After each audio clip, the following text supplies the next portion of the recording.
Welcome to the world of coffee. So today we're gonna learn about coffee and why people drink it. Okay, I don't know why people drink coffee, but we spent $900 on this machine, so now we're gonna have to start drinking some coffee so we can get our money's worth. So this coffee was made by a drug addict. Look, I'm not even lying to you. Jim was homeless, on drugs, and suicidal. He checked in. Ike! and, and he was able to find sobriety by brewing coffee. Actually, not really. He found sobriety. He went from being angry and violent to helping others get off the street, and then he died in a workplace accident. And somehow this random story has something to do with this $80 bag of coffee we bought. Coffee beans. So this isn't even finished coffee. It's disassembled coffee. Now, it's straight out of Canada. There's like 8 different brands of coffee that are roasted in people's garages. Now, note, we don't grow coffee in Canada. It's all grown in Colombia. This is from Nicaragua. And this one is unclear, but it's from Peru. This is a decaf coffee, so it won't make you go woohoo. So the question is, if you look at this coffee bean right here,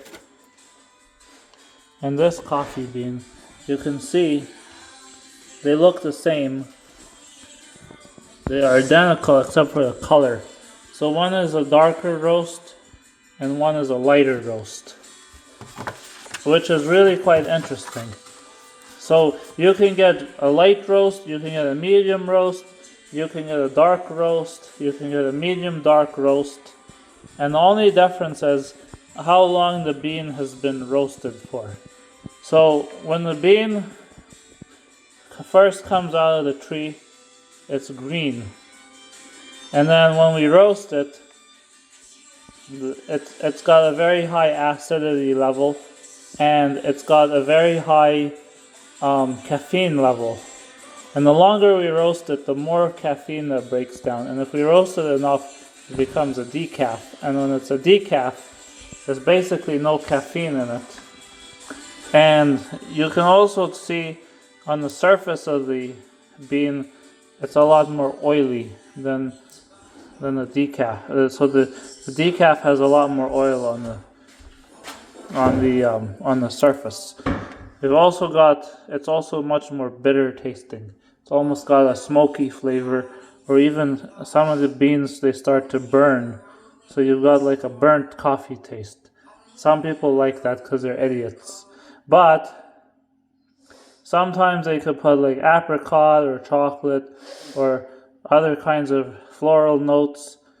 And then you've got these coffee snobs who are like, it's just like any other industry. You've got coffee snobs, you've got wine snobs, you've got meat snobs, people who want to eat 90-day aged meat that's got a fruity flavor or something like that.